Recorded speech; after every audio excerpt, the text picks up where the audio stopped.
Students, welcome to Amway education services. I am your educator miss Bhavna ma'am. आज हम start करेंगे एक नए नेशनल प्रोग्राम से, जो कि है एक्सपेंडेड प्रोग्राम ऑन इम्यूनाइजेशन। मतलब हमारा जो इम्यूनाइजेशन स्केड्यूल है, जिसको हम लोग हिंदी में टीकाकरण के नाम से जानते हैं। ठीक है, बच्चों को, प्रेग्नेंट वुमेन्स को अलग अलग टीके लगते हैं जो डिसीज कंडीशन है, उनसे बचने के लिए हम लोग पहले ही प्रिवेंटेबल इम्यूनाइजेशन कर लेते हैं। ठीक है, इम्यूनाइजेशन का मतलब यहाँ पे क्या होता है कि आप बच रहे हो, पहले से ही क्या कर रहे हो, अपनी बॉडी की इम्यूनिटी को बूस्ट कर रहे हो। ठीक है, इम्यूनिटी क्या होती है, आपकी बॉडी के अंदर में एक ऐसी चीज होती है जिससे आप क्या है, जो भी बैक्टीरिया वायरस होते हैं उससे बचते हो। ठीक है, तो उसको इम्यूनिटी कहते हैं। उसी के लिए हम लोग वैक्सीनेशन देते हैं, जिसको टीकाकरण कहते हैं, और उसी से हमारी जो इम्यूनिटी है उस डिसीज कंडीशन के लिए वो बूस्ट हो जाती है। तब तो अगर हमारी बॉडी के अंदर में वो बैक्टीरिया या वायरस कभी भी इंटर होता है तो हमें वो बीमारी नहीं पकड़ती। ठीक है, तो इसीलिए हम लोग क्या करते हैं, इम्यूनाइजेशन प्रोवाइड करवाते हैं। ठीक है, अब ये इम्यूनाइजेशन एक प्रॉपर शेड्यूल बना है, जो कि प्रेग्नेंट वुमेन और जो छोटे बच्चे होते हैं से लेकर के एक पर्टिकुलर एज ग्रुप तक के हम लोग देते हैं, या जब भी हमें जरूरत पड़ती है, जैसे टिटनेस का टीका हो गया है ना, या फिर अभी हमने कोरोना के वैक्सीन जो लगे थे, तो इस तरीके की वैक्सीनेशन समय के साथ साथ हम लोग लोगों को प्रोवाइड करवाते हैं। ठीक है, उसी के बारे में पूरा स्केड्यूल क्या है वो हम लोग इसके अंदर इस टॉपिक में पढ़ेंगे। तो स्टार्ट करते हैं हम लोग। In 1974, the EPI was established for developing and spreading immunization program. ठीक है, तो 1974 में क्या बना, एक्सपेंडेड इम्यूनाइजेशन प्रोग्राम बनाया गया। अब इसके अंदर क्या पढ़ रहे हैं हम लोग, इसके अंदर इम्यूनाइजेशन प्रोग्राम के बारे में देख रहे हैं कि कैसे डिस्क्राइब किया है इम्यूनाइजेशन को। ठीक है, all over world in 1977 the goal is set to immunize every child in the world against diphtheria, pertussis, tetanus, poliomyelitis, measles and TB by 1990। ठीक है, अब ऑल ओवर वर्ल्ड मतलब कि पूरा का पूरे संसार में जितना भी हमारा वर्ल्ड है, जितनी कंट्रीज है, हर किसी के अंदर इन्होंने क्या बनाया, जो कम्युनिकेबल डिसीज है। ठीक है, जैसे डिप्थीरिया, टिटनेस, पर्ट्यूसिस, इसके बारे में हम लोग कम्युनिकेबल डिसीज में पढ़ चुके हैं ऑलरेडी। तो उन डिसीज कंडीशन से बचने के लिए ये इम्यूनाइजेशन शेड्यूल को लॉन्च किया गया।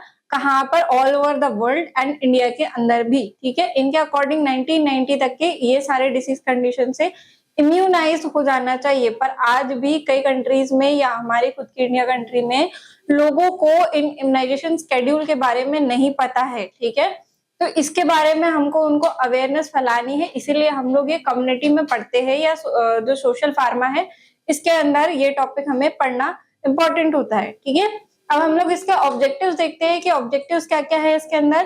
तो फर्स्ट ऑब्जेक्टिव क्या है, to provide access to suitable vaccine for targeted groups. ठीक है, जो भी हमारा टारगेट ग्रुप है, अब हमारा मेनली टारगेट ग्रुप यहाँ पे क्या हो जाएगा, प्रेग्नेंट वुमेन हो जाएगी, और जो छोटे बच्चे होते हैं, इन्फेंट्स होते हैं, इसके साथ में इन्फेंट्स के साथ में जो एडल्ट बच्चे होते जाते हैं, ठीक है, 12-15 साल तक के, 18 साल तक के, उनको भी इम्यूनाइजेशन प्रोवाइड करवाना। ठीक है, तो ये क्या है, हमारा टारगेट ग्रुप। ठीक है, सेकंड क्या है, minimize mortality and morbidity among children against the common preventable disease. ठीक है, अब जो कॉमन प्रिवेंटेबल डिसीज है, जैसे कि पोलियो की बात हो रही है, इससे हम लोग बच सकते हैं अगर हम इम्यूनाइजेशन करवा लेंगे, टीकाकरण करवा लेंगे, तो पोलियो जैसी खतरनाक बीमारी से हम लोग बच सकते हैं। बच्चों के जो हाथ पैर है उसमें क्या हो जाते हैं, पैरालिसिस हो जाता है ना मेनली।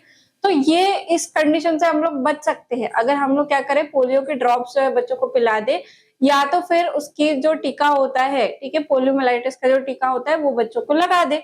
तो ये क्या करना, मोर्टेलिटी एंड मॉर्बिडिटी को कम करना, मतलब डिसीज कंडीशन को कम करना और डिसीज कंडीशन के कारण होने वाली डेथ्स को कम करना। ठीक है, एक ऑब्जेक्टिव हो जाएगा। थर्ड क्या है, to minimize maternal mortality rate. ठीक है, मैटरनल मोर्टेलिटी क्या हो जाएगी, यहाँ पे जितनी भी प्रेग्नेंट वुमेन्स है, ठीक है, उनकी मोर्टालिटी रेट को यहाँ पे हम लोग कम कर रहे हैं। ठीक है, थर्ड क्या, फोर्थ क्या हो जाएगा, टू इरेडिकेट मीजल्स इन्फेक्शन। अब मीजल, मम्स, रूबेला हमने ऑलरेडी पढ़ लिया है क्या डिसीज कंडीशन होती है। अगर अभी तक आपने नहीं पढ़ा तो प्रीवियस वीडियो जो है उसमें आप जाकर के देख सकते हैं। तो ये क्या है हमारा, इरेडिकेट मतलब टोटली हमको क्या करना, मिटा देना। ठीक है, मीजल्स इन्फेक्शन को। फिफ्थ क्या है, to eradicate maternal and neonatal tetanus. ठीक है, मैटरनल और न्यूनेटल टिटनेस जो होता है उसको भी क्या करना, पूरी तरीके से खत्म करना। इसलिए हम लोग मदर को भी टिटनेस के टीके लगाते हैं जब प्रेगनेंसी का पता चलता है। ठीक है, और बच्चों को भी क्या है, टीटी के टीके लगते हैं। साथ ही में जब भी आपको इंजरी होती है तो उसी के साथ में हम टीटी का या कोई भी ऑपरेशन करने के पहले भी हम लोग टीटी के टीके लगाते ही है, ठीक है। फिर उसके बाद में क्या देख रहे हैं, to prevent children from extra pulmonary tuberculosis, ठीक है। अब टीबी से बचने के लिए भी बच्चों को क्या है, हम लोग टीके दे रहे हैं। To cover at least 80% of all township and 95% nationally. अब हमको क्या करना है, 80% तक के आपने अपना जो भी शहरी क्षेत्र है या आपका जो भी शहर है, गांव है, जिस भी डिस्ट्रिक्ट के अंदर आपका गांव या शहर आता है, वहां पर 80% तक के इन जो कम्युनिकेबल डिसीज कंडीशन है जिनके लिए टीकाकरण इम्यूनाइजेशन शेड्यूल बनाया गया है वो कम करना, ठीक है। इसके साथ में ऑल ओवर 95% नेशनली, मतलब कि आपका जो पूरा देश है, हमारा भारत देश है, उसके अंदर 95% तक के कम्युनिकेबल डिसीज कंडीशन को कम करना, ठीक है, थ्रू द ये टीकाकरण जो भी हो रहे हैं इनके थ्रू, ठीक है। नेक्स्ट क्या देख रहे हैं, to eradicate poliomyelitis and reduce disability from poliomyelitis, ठीक है।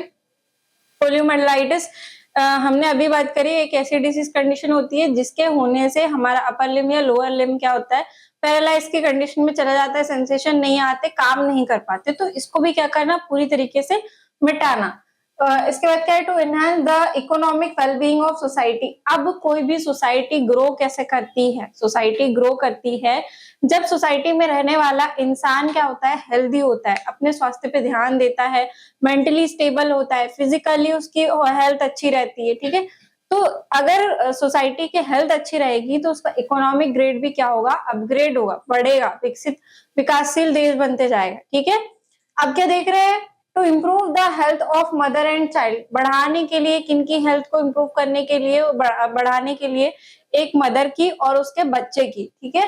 इसके बाद क्या देख रहे हैं, टू कंट्रोल रुबेला सिंड्रोम, ठीक है, जो रुबेला वायरस होता है, मीजल मम्स रुबेला हम लोग पढ़ चुके हैं ऑलरेडी।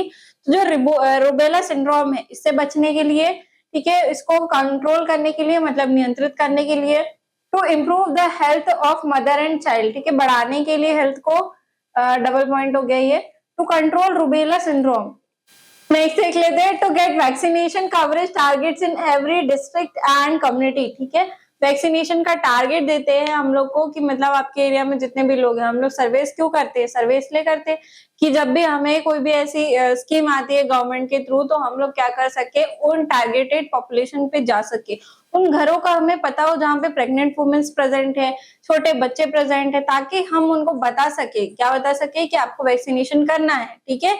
तो ये हो जाएगा इसका मतलब। नेक्स्ट क्या देख रहे हैं, to initiate new vaccine and technologies. अब जो भी नई वैक्सीन आ रही है और जो भी नई टेक्नोलॉजी आ रही है, जिसमें आपको क्या है, पहले हमें क्या बताते थे कि अगर डॉग बाइट करता है, कुत्ता काटता है, तो हमको क्या है, पेट पे इंजेक्शन लगाने पड़ते हैं 14। अभी उसकी भी संख्या कम हो गई है, ठीक है, कि आपको उसमें कुछ कम इंजेक्शन, 4 या 5 इंजेक्शन कुछ लगाने पड़ते। तो ऐसी नई नई टेक्नोलॉजीज पे क्या रिसर्च करना, उसको डेवलप करते रहना, और अगर सोसाइटी में इंट्रोड्यूस होती है तो उसको अपनाना। तो ये क्या हो जाएंगे, कुछ ऑब्जेक्टिव्स हो जाएंगे किसके, हमारे नेशनल इम्यूनाइजेशन कंट्रोल प्रोग्राम के, ठीक है। अब इसके बाद में हम लोग क्या देख रहे हैं, टारगेट ग्रुप्स ऑफ इम्यूनाइजेशन। अब इम्यूनाइजेशन करने के लिए, मेनली टीकाकरण करने के लिए हम कौन से ग्रुप को, ठीक है, टारगेट करेंगे, कौन सा हमारा मेन फोकस एरिया रहेगा, किन लोगों को हम लोग टीकाकरण प्रोवाइड करवाते हैं। तो फर्स्टली हम लोग क्या देख रहे हैं, children below 1 year of age should be vaccinated for DPT, BCG, OPV and measles, ठीक है। 1 साल या उससे कम एज के जो बच्चे होते हैं, हम लोग उनको कौन सा देते हैं, डीपीटी का टीका देंगे, बीसीजी का टीका देंगे, ओपीवी एंड मीजल्स, ठीक है, ओरल पोलियो वायरस का, ठीक है। तो ये सब हम लोग अभी डिस्क्रिप्शन जो ऐसा टेबल पढ़ने वाले, इसके अंदर अच्छे से एक बार पढ़ लेंगे, ठीक है। अब इसके बाद सेकंड क्या है, immunization should be done for children who have not been fully immunized, ठीक है। जिन बच्चों का एक भी क्या है, टीका छूट गया है, उनको हमको फोकस करना है। मेनली क्या होता है, जब भी टीकाकरण बच्चों का होता है तो उनको एक क्या दी जाती है, एक डायरी टाइप की दी जाती है, जिसके अंदर बच्चों के टीके को क्या किया जाता है, टिक करके रखते हैं हम लोग, टिक मार्क करके कि बच्चों को बीसीजी का लग गया, ओपीवी का लग गया, क्या जो पोलियो ओपीवी है वो हमने दे दिया, ठीक है। ओरली जो पोलियो पिलाते हैं वो भी हमने पिला दिया। तो वो डायरी कुछ लोग संभाल के रखते हैं, कुछ लोग नहीं रखते। तो उससे क्या होता है, कई बार उनके टीके छूट भी जाते हैं कि हम लोग नहीं थे, शहर में नहीं थे, तो बच्चे का टीका छूट गया है, अब अगली बार कब लगा सकते हैं, कब कर सकते हैं। तो इसके अकॉर्डिंग आपको क्या है, उनको कवर करना है, ये सारे बच्चों को, ठीक है।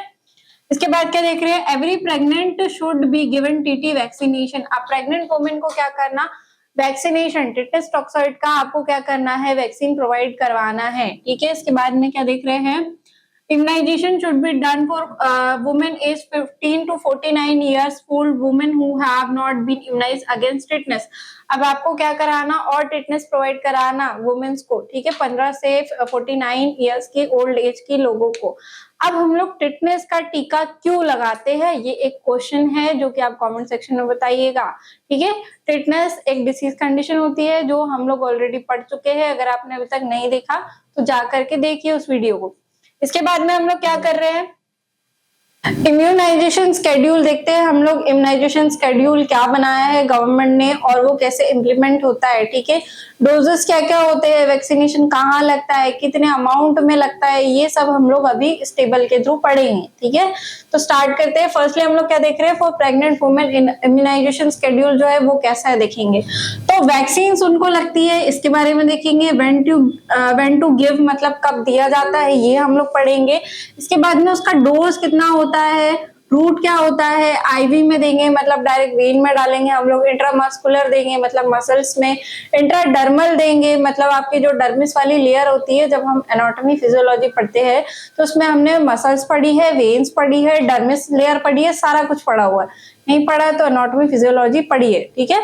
तो यहाँ पे ये सारा देखेंगे। फिर साइट क्या हो जाएगा हमारा, मतलब कौन से साइट पे देंगे, ग्लूटियल मसल पे देंगे, कौन सी मसल पे देंगे, ठीक है। तो ये भी आपको पता होना चाहिए, ठीक है। अब इसके बाद में फर्स्टली हम लोग क्या देख रहे हैं, टिटनेस टॉक्सॉइड या एडल्ट डिप्थीरिया फर्स्ट, ठीक है।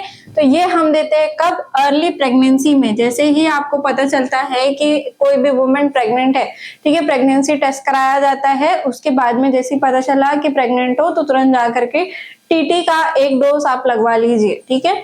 या आपके आसपास में कोई भी इंसान है, आपको पता चला है कि वो प्रेग्नेंट है, तो उनसे जरूर पूछना कि आपने टीटी लगवाया या नहीं, ठीक है।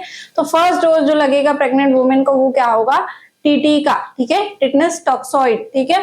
अब इसका डोज कितना होता है, 0.5 ml, बहुत ही ज्यादा कम, ठीक है। 0.5 ml बॉडी के अंदर इंटर किया जाता है। रूट क्या होगा, इंट्रामस्कुलर, ठीक है, मसल्स के अंदर इसको दिया जाता है। कहां पर, साइड क्या हो जाएगा इसका, अपर आर्म, ठीक है। तो इस तरीके से ये क्या है आपका टिटनेस टॉक्सॉइड का एक जो टीका है वो लगेगा प्रेग्नेंट वुमेन को। कब लगेगा, जैसे ही डिटेक्ट हुआ कि वुमेन प्रेग्नेंट है तब, ओके। इसके बाद क्या देख रहे हैं, टीटी सेकेंड डोज, ठीक है।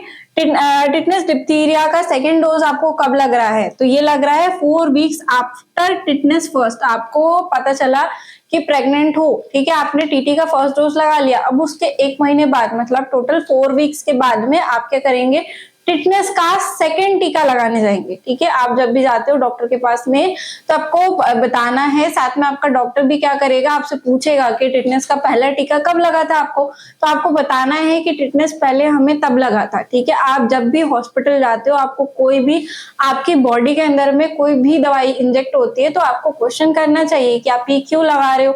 आप पोलाइटली पूछोगे किसी से कि अच्छा ये कौन सी दवाई है, आप क्यों लगा रहे हो, ये दवाई खाने से क्या होता है, तो वो आंसर जरूर करेंगे, ठीक है।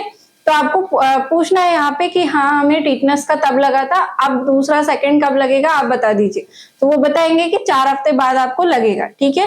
तो कुछ लोग ऐसे भी होते हैं, कुछ प्रेग्नेंट वुमेन्स आज भी ऐसी है जिन्हें नहीं पता होता कि उन्हें इंजेक्शन लग रहा है, तो क्या नाम है उस इंजेक्शन का, क्यों लगाया जा रहा है इंजेक्शन। तो ये जनरल अवेयरनेस होना बहुत ही ज्यादा अच्छी बात होती है हमारी हेल्थ के लिए भी। साथ में अगर कोई फ्रॉड कर रहा है हमारे साथ तो उससे भी हम लोग बच सकते हैं, है ना। तो ये क्या हो जाएगा, टिटनेस का सेकेंड डोज हम लगा रहे हैं 4 हफ्ते बाद में। इसका भी डोज कितना हो जाएगा, 0.5 ml का आईएम लगेगा, और ये भी कहाँ पे लगेगा, अपर आर्म पे, ठीक है। अब टिटनेस का बूस्टर टीका भी लगता है, ठीक है। बूस्टर टीका कब लगेगा, if received second TT dose in a pregnancy with in last 3 years, ठीक है। अगर आपकी जो प्रेगनेंसी है वो आपने 3 साल के अंदर दोबारा कंसीव करा है तो बूस्टर का टीका लगता है, ठीक है। या फिर उसके बाद में कर रहे हो 3 साल के बाद, तो फिर आपको फिर से वही वाली प्रोसीजर स्टार्ट हो जाएगी कि आप क्या करोगे, पहला डोज लगाओगे जैसे ही प्रेगनेंसी पता चली, फिर सेकंड डोज लगाओगे 4 हफ्ते बाद में, ठीक है। अगर 3 साल के अंदर में फिर से आपने डबल कंसीव कर लिया, मतलब कि आपके बच्चों के अंदर में 2 साल का गैप हो रहा है या 1 ही साल का गैप हो रहा है, तो आपको क्या है, टीटी लगाने का बूस्टर का एक टीका लगता है बस, ठीक है। तो ये बात आपको याद रखनी है, जब भी आप डॉक्टर के पास जाते हो तो आपको बताना है कि हमारा एक बच्चा है, हमें उस टाइम पे लगा था या मिसकैरेज हुआ था तब भी हमें टीका लगा था, नहीं लगा था, तो ये इन्फॉर्मेशन आपको आपके डॉक्टर से जितना ज्यादा ट्रांसपेरेंसी रखोगे आपकी हेल्थ को उतना ज्यादा अच्छा बेनिफिट होता है। ठीक है, अब हम क्या देख रहे हैं, इसका भी डोज 0.5 ml IM लगेगा और अपर आर्म पर ही लगेगा। तो ये क्या हो गया हमारा इम्यूनाइजेशन शेड्यूल। फर्स्ट किसके लिए हो जाएगा, ये सिर्फ प्रेग्नेंट वुमेन्स की बात हो रही है। इसके बाद में हम किसके लिए पढ़ेंगे, जो इन्फेंट्स होते हैं, जो छोटे बच्चे होते हैं उनके लिए।